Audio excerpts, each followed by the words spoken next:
qui est empêché, il a demandé de prendre la parole en son nom.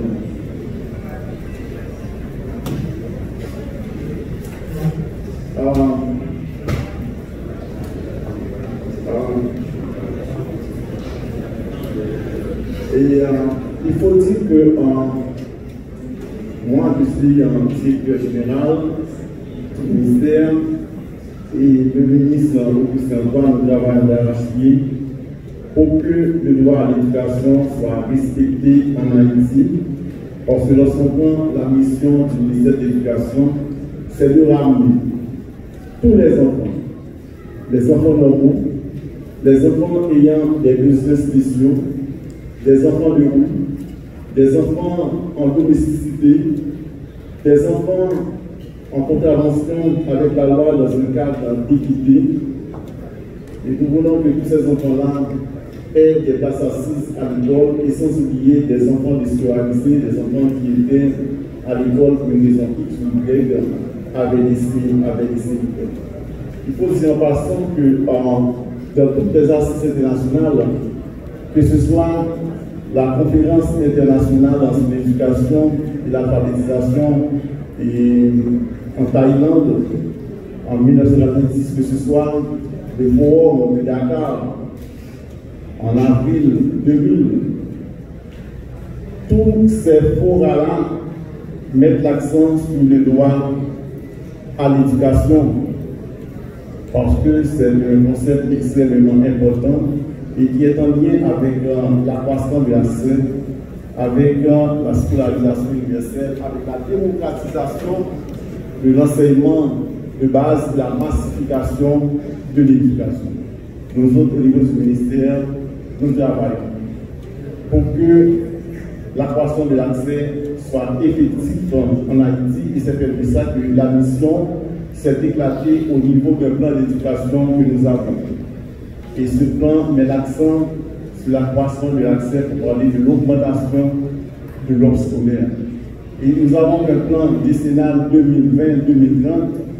Ce plan prévoit à ce que nous arrivions à la scolarisation universelle de tous les enfants qui sont en âge à l'école, quel que soit leur coût social, leur genre, leur handicap. Faut-il bien se souvenir que bien avant la conférence de Tianjin en Thaïlande en 1990 sur l'éducation, dans le royaume du Nord d'Haïti, 1807-1820, sous Henri Christophe, la gratuité de l'enseignement était effective, au point même que le royaume de Dahomey procédait à l'arrestation des parents qui n'emmènent pas leur progéniture à l'école. Selon les historiens Fouchard et Malinga, Christophe avait travaillé le marbre et l'humain pour parler de grandes constructions et de vastes campagnes d'alphabétisation. Et ces apologistes ont regretté que Christophe n'ait pas gouverné le pays tout entier, rapporte le professeur Victor Benoît, historien de son État et ex-ministre de l'Éducation. Et j'en profite pour dire qu'on ne doit pas voir le problème du pays en aval seulement, avec le cumulement des grandes armées et le déplacement des enfants, des femmes, des jeunes sous forme d'exode, mais aussi en amont, en raison de nombreux besoins essentiels dont le droit à l'éducation non encore satisfait. Puis nous comprenons facilement que l'analyse doit être systémique puisque les phénomènes sont globaux dans la conception du sociologue franco-brissant Georges Bernouch. En regard du plan décennal d'éducation et de formation 2020-2030, tous les enfants de la tranche d'âge 6-11 ans doivent avoir une place assise à l'école de façon gratuite et obligatoire.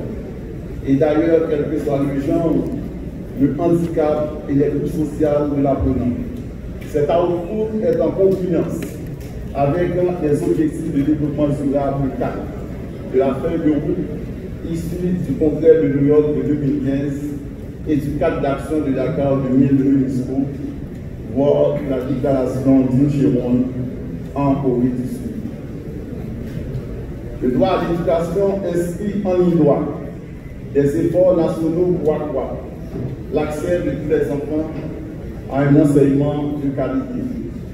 Il est consacré dans l'article 26 de la Déclaration universelle des droits de l'homme et du citoyen du 10 décembre 1948 et de la Constitution haïtienne de 1987 amendée dans son article 32.1, 32.3 et évidemment 32.2, mettant l'accent sur la gratuité de l'enseignement de base ainsi que d'autres instruments internationaux auxquels a adhéré Haïti comme la Convention relative aux droits de l'enfant ratifiée par le Parlement haïtien en 1994.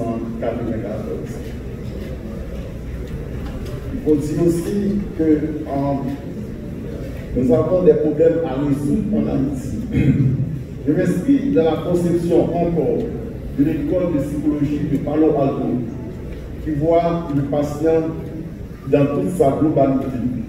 Pour parler de la psychothérapie, si on veut développer le droit à l'éducation au point de vue quantitatif et qualitatif, il faut s'inspirer non seulement des modèles étrangers de systèmes efficaces d'éducation suivant le programme international d'évaluation des acquis, comme la Finlande, le Japon, le Canada et la Thaïlande, mais aussi des stratégies à adopter par rapport à l'amélioration de la qualité de vie de la population, tout en décelant 7 problèmes à résoudre de façon gradualiste, savoir les problèmes de l'insuffisance alimentaire, le problème du logement, la question de la gratuité de l'enseignement de base, de la santé, ainsi que celui de la modernisation du transport en commun.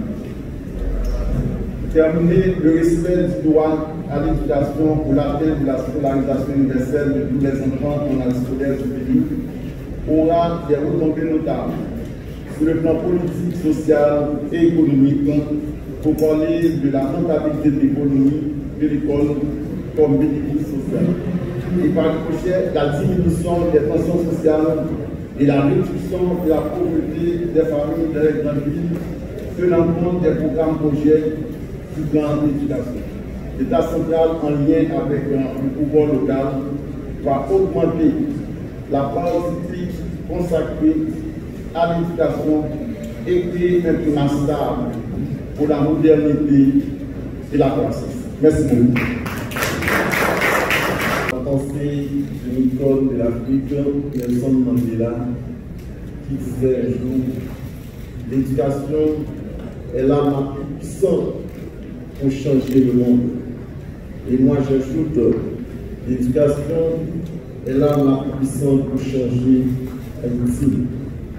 En clair, le pays doit connaître un niveau de modernité, un niveau de croissance et un niveau de progrès social grâce à l'éducation.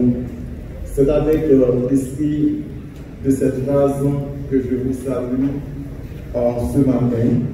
Et je veux parler des responsables qui ont pris présence pour prendre part à cet événement. Et je salue le représentant des Nations Unies qui est là avec nous. Je salue le représentant et le protecteur du citoyen et de la citoyenne, M. Jean-Wilmer Morin. Et je salue la représentante du ministre à la condition féminine et des droits des femmes, Mme Sandy Constant, qui représentait en quelque sorte l'Éducation Saint-Jean, qui est une collègue à nous. Je salue aussi tous les homologues directeurs généraux qui sont là ce matin. Et je salue les recteurs et doyens de différentes universités, les étudiants.